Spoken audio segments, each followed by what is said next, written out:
the removal of Lara Taylor-Pearce by a vote of two-thirds of Parliament on December 20th, 2024 becomes a landmark event at the annals of history of Sierra Leone. This vote is significant in many ways, but I think, in earnest, we should all thank Lara Taylor-Pearce for standing strong to make sure this removal goes through the constitutional process. And so for that, she gets credit because she even gets an option to resign. But when you have the integrity and the morale and decency that you've done no wrong, it makes no reason for you to succumb by resigning. So let's look at this from a lesson for us all to understand. The first of it is the constitutional analysis that we should look at. This vote today really tells us that as fragile as our republic is and as corrupt as our system is, the Constitution still gets a backbone because it shows who has the power to do what. And the Constitution of Sierra Leone gets power over both Parliament and the presidency. The Constitution gives the power to Parliament to make this decision. And so the first thing we would say is that this vote today, regardless of the outcome, it validates the separation of powers under the Sierra Leone Constitution, which is really, really good. And also, the vote was done in public, regardless of the political affiliation. It required the two-thirds majority, and it was not done in the dark of night, which tells us also there is hope. There is hope. And that the Parliament, they don't know this, but they have a lot of powers over the presidency. And on a day like today, Parliament could have said, no, we are not going to let it happen. We're going to vote against it, so Lara Taylor-Pearce stays in. But it's a sympathy vote to appease the executive branch of government and President Bio. So we will talk about that later. But, if you all could remember from the biblical side, this is like Pontius Pilate, who's saying, hey, it's not my job to execute or fire Lara Taylor-Pearce. It's Parliament's job. And there was the tribunal, and President Bio, like Pontius Pilate, to wipe his hands and say, hey, let Parliament do the job.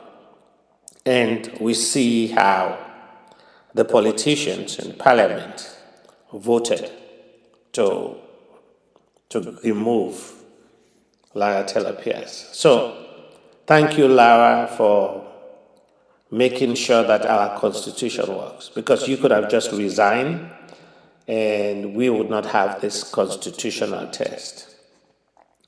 The other piece we have to look at is the political implications of this. So we continue to see politically how skewed our politicians are, that, they see someone who is executing their duties, but for political appeasement, they go ahead and vote to remove. But if you look at the vote itself, it's a win for Lara Taylor-Pearce. This vote is a win for Lara Taylor-Pearce in many ways. So there are only two outcomes to this vote because it forced Lara Taylor-Pearce, forced the executive branch and parliament to convene on her behalf, which is just the power of the citizens. So constitutionally, you could say how powerful a citizen is. She was not forced to resign, because had she resigned, there would have been no parliamentary vote on this landmark event. So the Constitution also shows the power of the average citizen. And Lara Taylor-Pearce also comes strong as a citizen to say, I'm going to force Parliament to have a special sitting on me on December 2024. That is power in itself.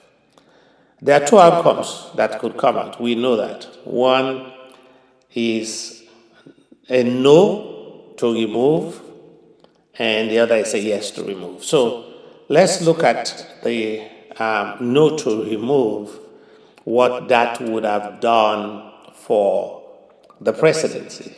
One, it would have been an embarrassment to President Bio, and also a slap on the face of the tribunal, and a total disgrace, because then that would have meant Lara go gets a job, and that would embolden her to even scrutinize a very corrupt system. And so Parliament did a favor. It's more like a sympathy vote to make sure that there is no embarrassment to the Republic. And so that was what Lara was doing, to make sure that they vote her out. And she becomes the victor in all of this, because she is controlling the moment, the steps, and everything. And to make sure that this moment happens in the history of Sierra Leone and the adults, so it will be written about and documented for our children's children to understand. And Lara Taylor-Pearce will be forever be engraved in a positive light in the history of Sierra Leone. And when they talk about integrity and decency and morale, that name would come up, in the annals. Now, let us look at the yes vote. So the yes vote was the obvious outcome. It came as no surprise to anybody. The yes vote was a consolation vote in sympathy of the executive. So I don't want to use the biblical analogy of Pontius Pilate and Jesus Christ, because Lara does not even reach that level. But it's more like an analogy to that piece, to say, I am not in charge, Parliament is in charge, and they take the decision, and yes, this is what is happening. And so they saved the presidency from embarrassment. They saved the Republic from embarrassment. So they did a favor to the government.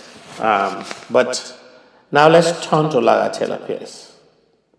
See, Lara Taylor-Pearce represents symbolically what Sierra Leone needs for the future. She is ahead of her time. Lara is like a civil servant prophet who came before her time, with hope, with decency, with accountability, with responsibility. And we would look back in time and say, wow, this lady was strong. She represents women empowerment in many ways. Even with all the pressures put on her, not once did she buckle. She did not resign. She took all the punches, and she stood tall for principles on how she was raised and the integrity of the profession. So she rather be crucified, going back to my analogy, than to be corrupt. And one of the things we know she is not corrupt. Because if she was corrupt, then with everything we don't happen to her, with everything we don't see, with all the tribunals, one person from him come and say, "Logo laipan and say we $1,000. Logo laipan and say we bribe her." But in the end, nothing happened. She is clean, innocent. She was just doing her job.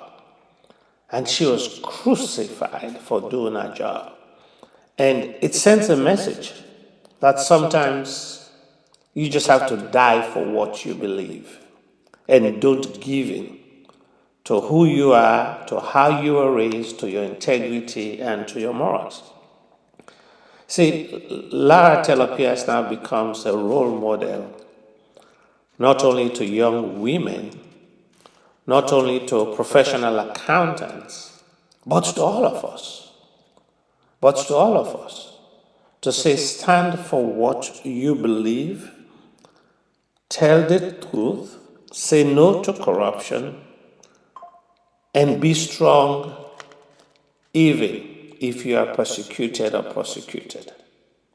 And let the chips fall where may be, and history would judge the outcome.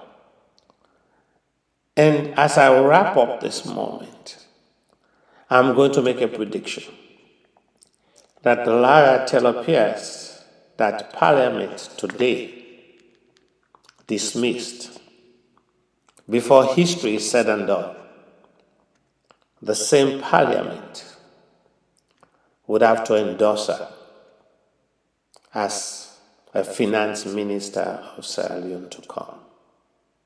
Mark my words, it's not over yet. She is going to be one of the leaders that would begin this journey and the crusade to clean and wipe corruption from Sierra Leone. I admire her drive, her integrity, her fortitude, her stance, because that's what Sierra Leone needs now.